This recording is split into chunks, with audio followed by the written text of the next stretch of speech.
Buongiorno da Sicilia 24, questi i titoli di oggi. Ferito a coltellate un dirigente dell'ASP di Palermo, Francesco Paolo Sutera, è stato ferito durante una lite nata per la mancata consegna di una carrozzina elettrica. Arrestato dalla polizia l'aggressore, il medico non è in pericolo di vita. Picchia la madre e subito dopo si lancia nel vuoto da un cortile interno all'abitazione. Morto un uomo a Comiso nel Ragusano, la donna in prognosi riservata. Catania, esplosi colpi di pistola contro l'abitazione di un pregiudicato nel rione San Leone. La polizia indaga su un possibile collegamento con le recenti sparatorie in città. Ancora da chiarire le cause della morte di Gerardo Brucceri, l'operaio 53enne deceduto nel cantiere del viadotto Morandi ad Agrigento. La procura ha aperto un'inchiesta. Pedopornografia online, 7 arresti e 30 gli indagati in un'inchiesta della Procura di Catania, perquisizioni in 17 città italiane e sequestrati migliaia di file. L'Etna torna alla normalità, i voli riprendono, ma l'emergenza Cenere lascia il conto pesante. 638 collegamenti cancellati o dirottati e oltre 100.000 passeggeri coinvolti. Tra disagi, polemiche sui prezzi e richieste di tutela, resta alta l'attenzione. Palermo presentato il 402esimo festino di Santa Rosalia, tra fede, tradizione e innovazione. Al centro il carro firmato da Mario Cucinella, un viaggio simbolico tra emergenza ambientale, tecnologia e speranza per il futuro della città. Calcio, il Catania continua a muoversi sul mercato. Nel mirino c'è il terzino Filippo Groppelli, mentre il rinnovo di Allegretto è ormai imminente. A centrocampo si prepara una vera rivoluzione con diversi obiettivi. Domani alle 12 la presentazione del DS Varrà.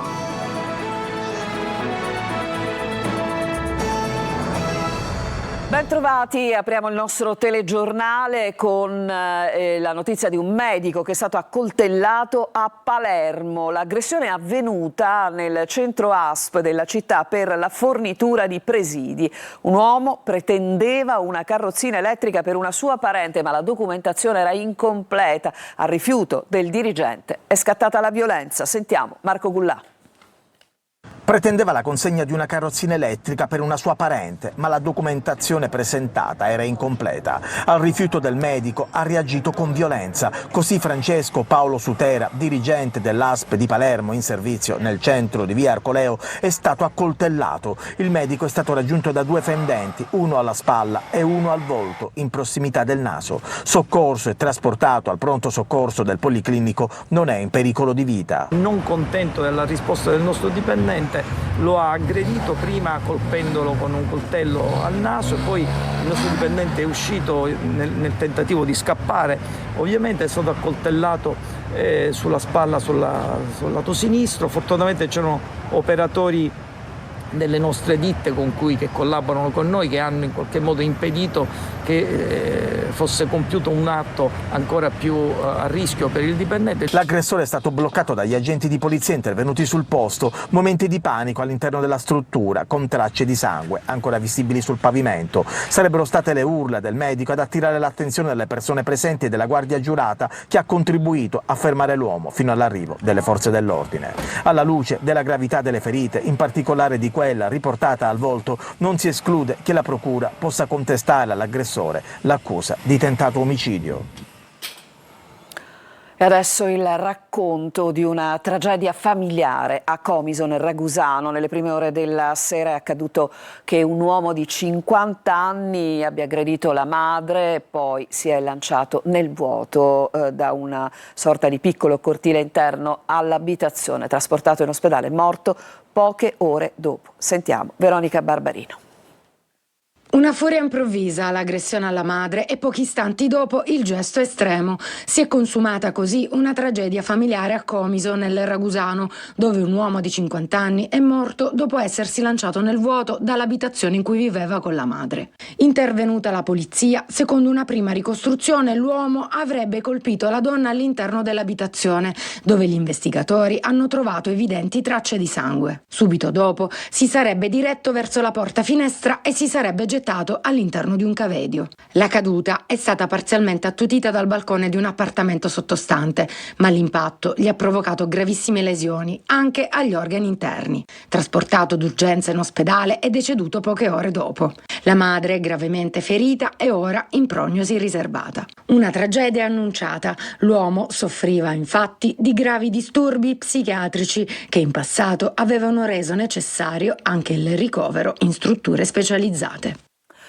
A Catania ancora colpi di pistola. Nella notte è stato preso di mira l'appartamento di un pregiudicato nel quartiere San Leone, dove la polizia ha trovato un bossolo e avviato le indagini. È andata per noi sul posto la nostra Eva Spampinato. Ancora una notte rotta dai colpi di pistola nei quartieri popolari di Catania. Questa volta a essere presa di mira è l'abitazione di un pregiudicato. Siamo nel rione di San Leone, tra via Palermo e Corso Indipendenza. Gli agenti delle volanti e quelli della mobile della polizia sono intervenuti perché intorno a mezzanotte qualcuno ha centrato una finestra del primo piano di questo palazzo di via Goito all'angolo con via Pisacane. Finestra che questa mattina era serrata dalle tapparelle. In strada gli agenti hanno poi trovato un bossolo di pistola, un episodio sul quale adesso si indaga per capire se sia collegato alle ultime sparatorie avvenute in città appena 24 ore prima. San Cristoforo, San Giovanni Galermo, San Berillo, Picanello, Librino, San Leoni, Lineri sono i quartieri dove la tensione resta più alta. Nell'ultimo anno e mezzo si contano più di 20 sparatorie con centinaia di colpi esplosi e feriti. E si compone la fotografia di una criminalità armata, anche giovanissima, con meno omicidi eccellenti, ma più azioni dimostrative, intimidazioni e regolamenti di conti legati soprattutto al controllo delle piazze di spaccio. Spari in aria, raffiche contro abitazioni, attività commerciali, incursioni scooter, segnali di una competizione sempre più aggressiva tra gruppi criminali che cercano di riaffermare il proprio controllo sul territorio. Nonostante le tantissime iniziative civiche e la pressione delle forze dell'ordine tra blitz continui e arresti, il fenomeno è tutt'altro che esaurito.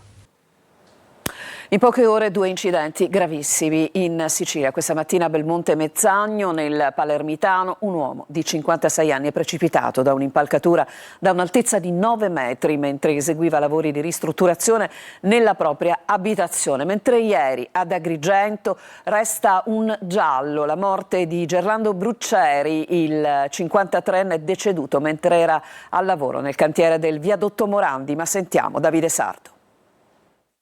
E ancora avvolta del mistero la morte di Gerlando Brucceri, il 53enne agrigentino deceduto nel cantiere del viadotto Morandi, il ponte che collega Agrigento a Porto Empedocle. La procura di Agrigento ha aperto un'inchiesta per fare piena luce sulla tragedia. Sarà l'autopsia che verrà disposta nelle prossime ore a stabilire le cause del decesso e a chiarire cosa sia realmente accaduto. Sul posto sono intervenuti i sanitari del 118 che non hanno potuto fare altro che constatare il decesso dell'operaio. Presenti anche i carabinieri, i vigili del fuoco ed il medico legale. Dopo il recupero della salma, il cantiere è stato posto sotto sequestro per consentire tutti gli accertamenti disposti dall'autorità giudiziaria. I primi rilievi alimentano i dubbi sulla dinamica. Gerlando Brucceri presenterebbe infatti fratture al cranio e il suo corpo sarebbe stato trovato in una posizione ritenuta incompatibile con una semplice caduta da un'altezza di circa 3 metri. L'ipotesi iniziale di un malore improvviso perde quindi consistenza, mentre prende sempre più corpo quella di un incidente sul lavoro. Saranno adesso gli accertamenti tecnici e soprattutto l'esame autoptico a cercare di dare risposte e fare piena luce su una tragedia che al momento resta ancora tutta da chiarire. A Catania, incidente mortale sulla strada statale 114, Orientale Sicula, morto un motociclista in un incidente autonomo. La strada è stata temporaneamente chiusa al traffico nel tratto interessato dalla sciagura. E adesso una vasta operazione contro la pedopornografia online, partita appunto dalle indagini della Polizia Postale di Catania. Sono 30 gli indagati in tutta Italia, 7 le persone arrestate, 5 sono catanesi. Adelaide Barbagallo. I pedofili smascherati erano studenti, disoccupati, impiegati, professionisti o operai, uomini di ogni età e di diverse estrazioni sociali facevano parte della rete di scambio di video pedopornografici smantellata dalla Polizia Postale di Catania. Un'operazione contro lo sfruttamento sessuale di minori online che ha portato all'arresto di 7 persone, 5 risiedono in provincia di Catania, gli altri 2 in quelle di Frosinone e di Potenza. 30 in tutto gli indagati in 17 città italiane. Sequestrate decine di migliaia di file pedopornografici. Oltre 100 operatori della Polizia Postale sono stati impegnati in perquisizioni personali e informatiche in Sicilia, a Catania e Ravenna. Monitoraggi del web, di gruppi, canali e chat di servizi di messaggistica, analisi di materiale digitale di altre operazioni condotte da questo centro. Intelligence sulle fonti aperte del web. Sono queste alcune delle attività investigative condotte anche con indicazioni sotto copertura che hanno consentito di ricostruire la rete dei soggetti che sul web si scambiavano materiale pedopornografico. Durante le indagini, eseguite anche sotto copertura, sono stati individuati diversi gruppi dediti allo scambio di video di pornografia minorile, anche con bambini abusati in età infantile. Conclusa l'eruzione sull'Etna, si fa il bilancio di una emergenza cenere che ha travolto tutti gli scali siciliani. 100.000 passeggeri rimasti a terra e si apre adesso il capitolo rimborsi. Lorena Dolci. L'Etna non sbuffa più. L'indicatore dell'eruzione, il tremore vulcanico, è crollato. Sparito il pennacchio di cenere nel cielo di Catania, tornano a sfrecciare i voli carichi di turisti e vacanzieri. Ma il bilancio dei 3 giorni di blocco, da domenica sera alla tarda mattinata di ieri, è pesante. In totale sono 638 i voli cancellati o dirottati tra partenze e arrivi, di cui 168 dirottati, 470 cancellati, oltre 100.000 i passeggeri che hanno subito cancellazioni o variazioni. L'ennesima emergenza cenere per l'aeroporto di Catania, ma che travolge gli altri scali siciliani. Dei dirottamenti, 66 sono finiti a Comiso, il resto negli aeroporti di Trapani, Birgi e Palermo. Quest'ultimo fa sapere di avere retto l'ondata. Nel frattempo sono partite le speculazioni. Ecco che i prezzi dei voli per Roma sono nuovamente schizzati alle stelle, sottolinea il segretario del PD Barbagallo, che ha presentato un'interrogazione urgente al ministro dei trasporti Matteo Salvini. Per i passeggeri rimasti a terra nessuna speranza di indennizzo. L'eruzione rientra infatti tra le cause di forza maggiore. La compagnia ha però l'obbligo di offrire un volo alternativo, la riprotezione o di rimborsare il prezzo del biglietto. Resta il fatto che l'equivalente degli abitanti di un comune ha fatto i conti con l'attività del vulcano, portando queste istantanee come ricordo di una vacanza. Qui siamo a Birgi lunedì notte, quando 1 migliaio di turisti sono rimasti bloccati. Un caso limite su cui l'Associazione dei Consumatori ADOC vuole dare battaglia a Ryanair. A Palermo nuove cartoline contro i boss scarcerati. Imprenditori e cittadini si ribellano al pizzo. A Carini, con un incontro con l'assessore alle attività produttive Edi Tamaio. Marco Gullà. Ieri centinaia di cartoline adesive rivolte ai boss scarcerati erano apparse a Palermo, nel quartiere Uditore Passo di Rigano. Oggi invece a San Lorenzo, Roccaforte, del mandamento del clan mafioso dei Lo Piccolo, sempre con la stessa scritta.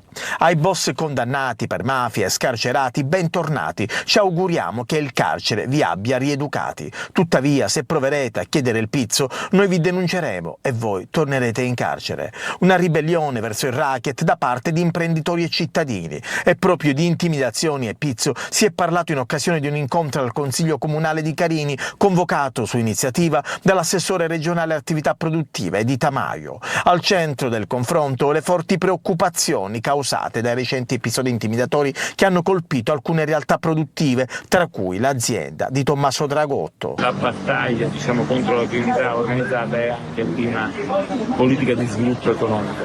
Chi viene in Sicilia oggi non deve avere preoccupazioni che ci può essere qualcuno che possa essere oggetto di intimidazione, soprattutto visto che viviamo un momento di grande attrazione dal punto di vista commerciale, dobbiamo continuare senza limite alcuno. E scattano le fototrappole a Palermo. Sono già 2000 gli episodi di abbandono illecito dei rifiuti fotografati in soli 10 giorni da 30 telecamere installate dal Comune, ispettori ambientali e polizia municipale. Nei prossimi giorni le fototrappole saliranno fino a un centinaio. Maglio Viola. E lotta senza quartiere agli sporcaccioni a Palermo, ovvero a quelli che gli stessi palermitani chiamano ormai i panormosauri. Con l'avvio della seconda e della terza fase della raccolta differenziata sono centinaia gli abitanti dei quartieri raggiunti dal porta a porta che si rifiutano di sottostare alle regole di civiltà e dunque gettano i rifiuti in altre aree, li abbandonano in strada, danno vita a discariche abusive pur di non conferire nei giorni e negli orari indicati.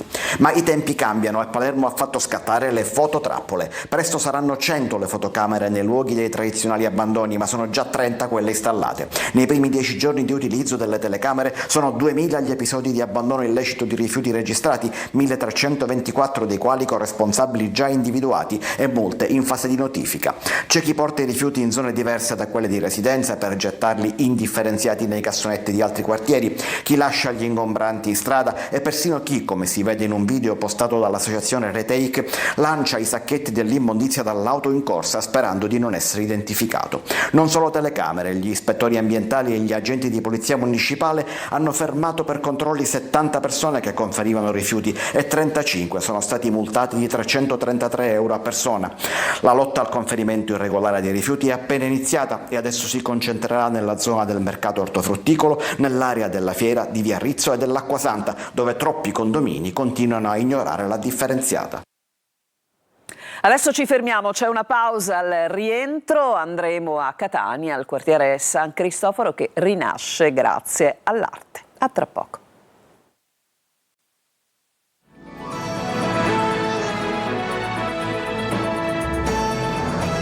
Seconda parte di Sicilia 24, dai Picciriddi all'estasi di Agata. L'arte fa rinascere San Cristoforo e gli angeli custodi. Inaugurato anche un campetto di calcio. Sentiamo Tonino De Mana. San Cristoforo e gli angeli custodi rinascono attraverso l'arte, la bellezza e la memoria che diventano responsabilità. Dal murales dedicato a Giovanni, Riccardo, Lorenzo e Benedetto, detti i Picciriddi, assassinati per mano di Santa Paola nel 1976 in via Gramignani, all'estasi di Agata, opera realizzata tra le vie Madonna dell'Aiuto e Naumachia. Quest'angolo poco tempo fa era adibito a discarica sotto lo sguardo indignato dei turisti. Per noi è importantissimo che ovunque ci sia la nostra Sant'Agata, qui è rappresentata l'estasi di Agata, e riuscire a togliere spazi per rifiuti, per qualsiasi cosa di questo tipo è fondamentale per tutta la città. Una rete di solidarietà ha permesso la realizzazione del murales con i consiglieri di municipalità che si sono autotassati. Il primo municipio si è autotassato per poter realizzare quest'opera, appunto per regalare questo segno di civiltà al centro storico. E il sindaco Enrico Trantino ha dato il calcio d'inizio ed inaugurato il campetto di calcio in largo Don Puglisi, opera inserita nel piano nazionale di interventi di riqualificazione sociale destinato ai territori ad alta vulnerabilità, cosiddetto decreto Caivano. Da qui deve partire il progetto di rilancio, perché quel che ha detto quel bambino, dobbiamo custodirlo noi, deve essere anche l'imperativo per i cittadini di San Cristoforo rispetto a tutte le strade del quartiere, rispetto a questo quartiere che ha delle potenzialità meravigliose. Un calcio alla dispersione e tanta voglia di divertirsi. Sei pronto a segnare in questo campetto? Ovvio. Quanti gol vorrei fare? 2-3. E adesso andiamo a Palermo, è stato presentato oggi il festino di Santa Rosalia, patrona della città. Una festa che esprime il senso di una comunità ma diventa anche un brand riconosciuto dai turisti. Il servizio è di Lorena Dolci. Racconta da 402 anni il legame tra Palermo e la sua patrona, intrecciando tradizione, devozione e nuove forme di spettacolo. Al centro il grande carro firmato dall'archistar Mario Cucinella, che parlerà di emergenza ambientale e sorprenderà i palermitani con una santuzza in 3D e farfalle di luce che fluttuano attorno a un giardino mediterraneo, una sorta di paradiso terrestre. Una festa che intreccia il miracolo della liberazione dalla peste con i mali del nostro tempo. Un senso comunitario della vita, di corresponsabilità, perché possiamo avere una rinascita. Vorrei proprio sottolineare il fatto che c'è bisogno di una rinascita dell'interiorità, una rinascita della coscienza. L'obiettivo dell'amministrazione è quello della inclusione, è quello del superamento delle disuguaglianze. Questa è l'implorazione che la città ancora una volta porta ai piedi di Santa Rosalia. Il festino di Santa Rosalia non è solo un corteo sempre nuovo, ma anche un fitto calendario di appuntamenti dal 10 al 15 luglio, con spettacoli, concerti, rappresentazioni storiche. La festa più amata dai palermitani, ma diventata negli anni attrazione turistica. Per la sua carica di suggestioni coinvolge anche gli stranieri, i visitatori che vengono qui nel periodo appunto di luglio, e oggi diventa il 14 luglio una data che tantissimi mettono in agenda proprio per vivere il festino.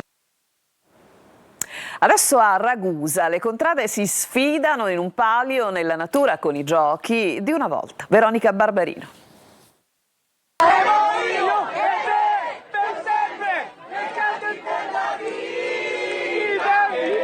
Competizione, spirito di squadra e tanta voglia di divertirsi. A Ragusa la seconda edizione del Palio delle Contrade riparte esattamente da dove aveva lasciato il segno. A Treccasuzze, contrada vincitrice della prima edizione, fin dal pomeriggio il campo di gara si è riempito di famiglie, bambini, giovani e tanti curiosi. 6 le contrade ragusane sfidanti, ognuna con i propri colori, i gonfaloni e la voglia di mettersi in gioco.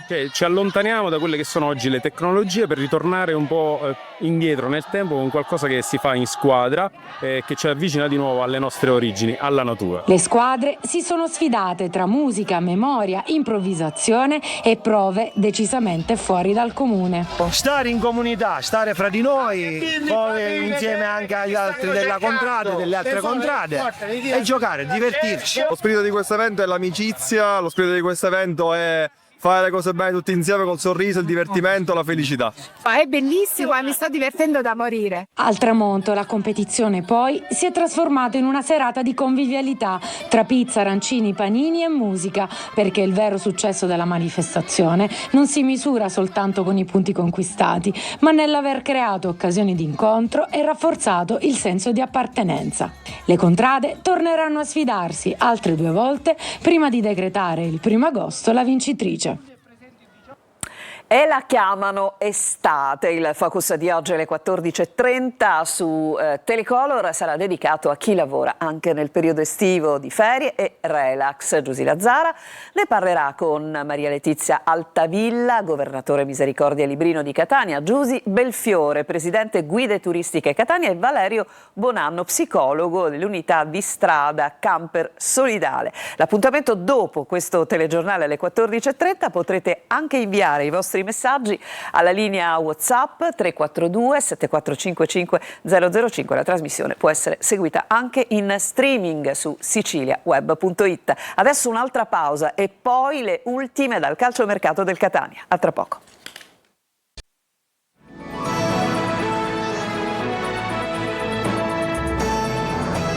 E siamo tornati in studio per il calcio. Il Catania interessato al terzino Groppelli del Crotone. Allegretto sarà ancora rossazzurro, mentre Celli ha ricevuto un'offerta dalla Salernitana dal 13 luglio, dopo le visite mediche, la prima fase del ritiro al Massimino. Sergio Colosi.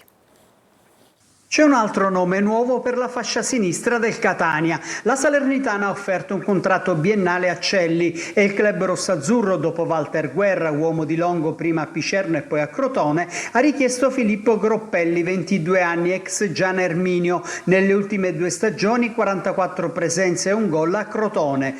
Anche su questa trattativa c'è l'ok di Longo, che lo conosce bene. Per il rinnovo contrattuale di Andrea Allegretto è solo questione di ore. Tra le parti c'è l'accordo su tutto. Chi ha salutato città, tifosi e società è il vice di Niclav Beters, che tramite un messaggio social ha espresso gratitudine per gli anni vissuti insieme. Protagonista in Serie D della promozione, ha poi trovato meno spazio in terza serie. Un altro reparto molto attenzionato da Varra e Longo è il centrocampo, che sarà rinnovato anche per le nuove idee di gioco del tecnico rispetto al suo predecessore. A Ditacchio in scadenza è interessato il neopromosso Barletta, in partenza anche Frisen e Di Noia, con Aloi da valutare dopo un lungo infortunio, e Guaini richiesto sul mercato ma vicino alla riconferma. La stima del Catania per Capomaggio è risaputa, anche Gallo e Vinicius sono obiettivi dichiarati dei rossazzurri. C'è da vincere però la resistenza di Salernitana e Crotone.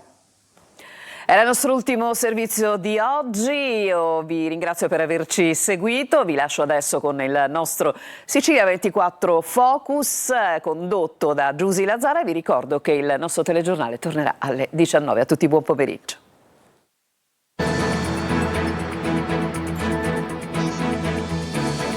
Entra nel mondo dell'informazione con l'app Sicilia Web. Resta sempre aggiornato con le news e le live in diretta.